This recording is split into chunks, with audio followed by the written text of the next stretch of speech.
So, jetzt stellen wir uns mal vor, wir fahren und ahnen nichts und plötzlich hier auf dem Hauptdisplay erscheint eine Werbung, die man unbedingt schauen muss, um zum Beispiel zu bremsen. Also um bremsen zu können. Oder ich weiß nicht, was Ford sich dabei gedacht hat, denn genau das haben sie vor kurzem patentiert. Das ist wirklich kein Witz. Entsprechend ein Patent. Ich habe dazu schon einen Short gemacht. Das hat mich richtig geschockt.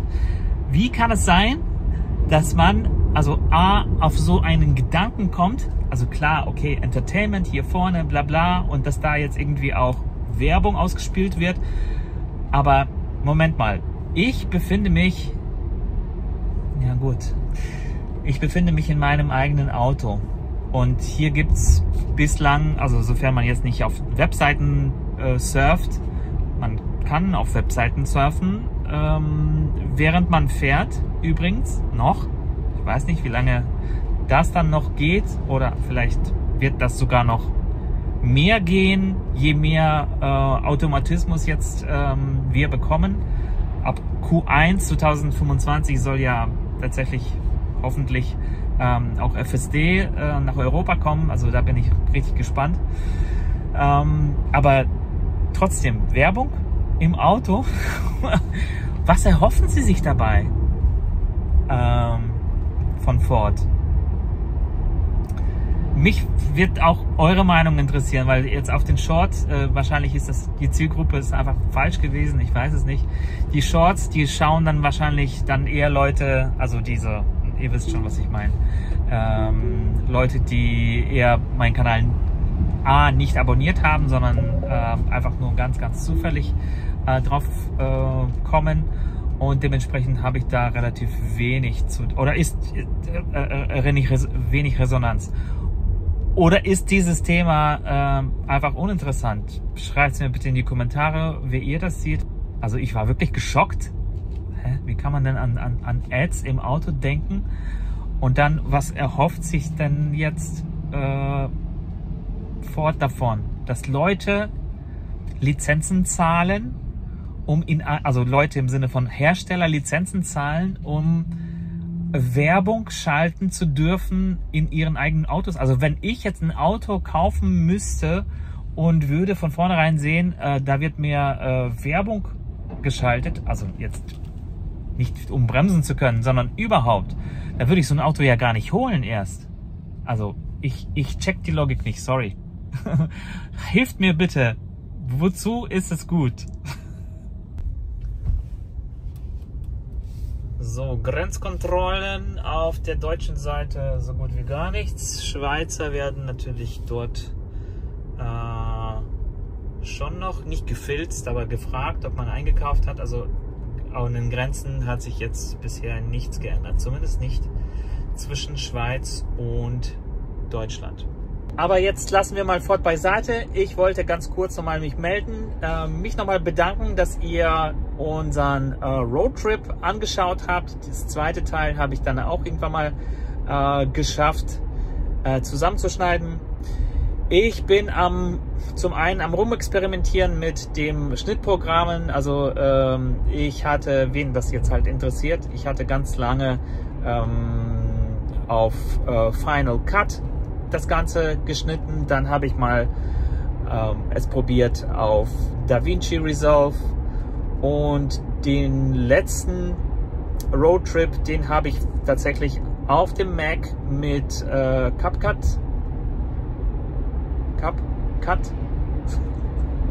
Mein Sohn wird mich auslachen. Immer bringe ich das durcheinander.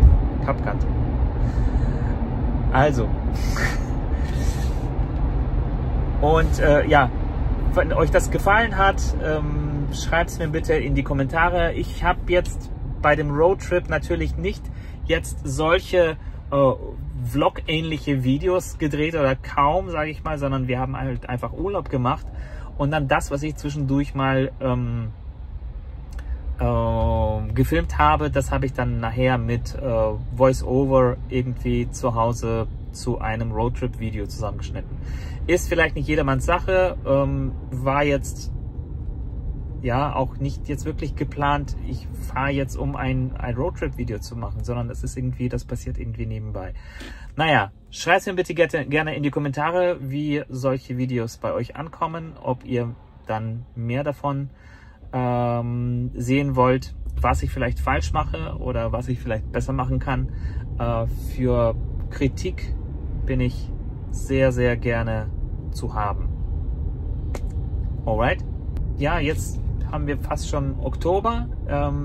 Da gehen wir auch noch mal ganz kurz in die Ferien, allerdings tatsächlich nicht mit dem Auto, sondern für eine Woche fliegen wir nach Ägypten für ein Diving Safari. Ja, wir tauchen mit der ganzen Familie. Ich finde es super geil, dass meine ganze Familie taucht. Also das ist überhaupt ein gemeinsames Hobby für die ganze Familie zu finden, ist finde ich phänomenal. Also das wird wahrscheinlich nicht jedem gelingen können, aber mit dem Tauchen konnte ich sie anstecken nach ein paar Mal probieren und es funktioniert super. Wir sind jetzt alle Advanced Taucher und haben sogar alle Nitrox Zertifikate bestanden seit Anfang dieses Jahres. Und ich bin super gespannt, wie die Woche am Roten Meer dann ist. Würde aber wiederum bedeuten, weniger Content wieder von mir hier auf diesem Kanal. Ich hoffe, ihr bleibt mir trotzdem treu und wartet dann, bis irgendetwas Neues passiert, bis irgendein nettes Update wieder kommt und wir über Sachen zusammen plaudern können hier.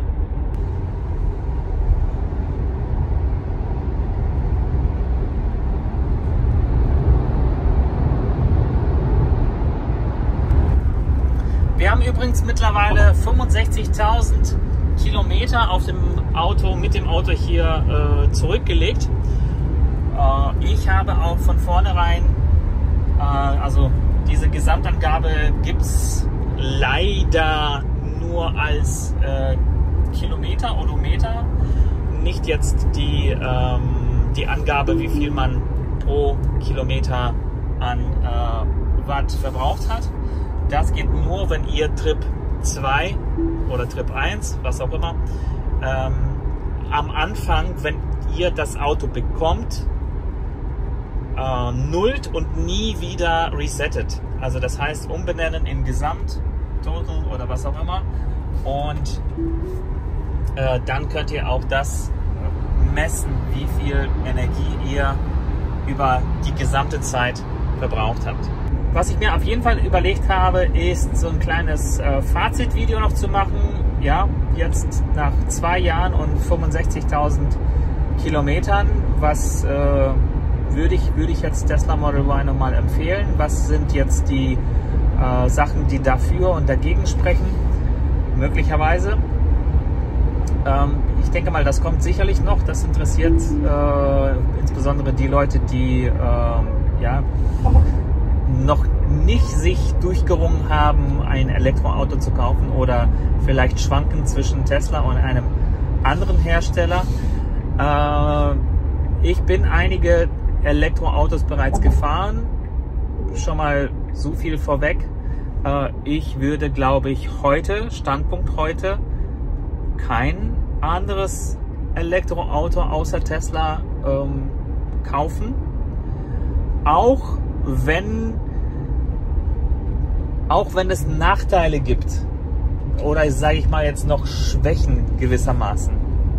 Ja, oder man kann auch mal ein Montagsmodell erwischen. Das gibt es auch. Also ich habe wirklich in unmittelbarer Nähe, Nachbarschaft, sagen wir mal, Leute, die ein Montagsmodell, auch Model 3 Highland sich gekauft haben und damit nicht zufrieden sind und bestimmte Sachen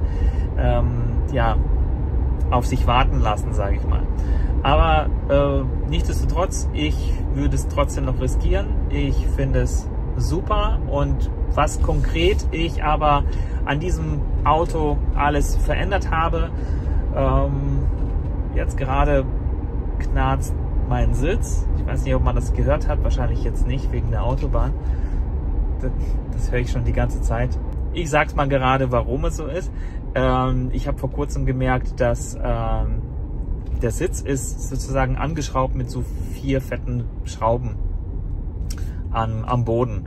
Und aus welchen Gründen auch immer, eine der Schrauben hat sich ein bisschen gelöst gehabt. Und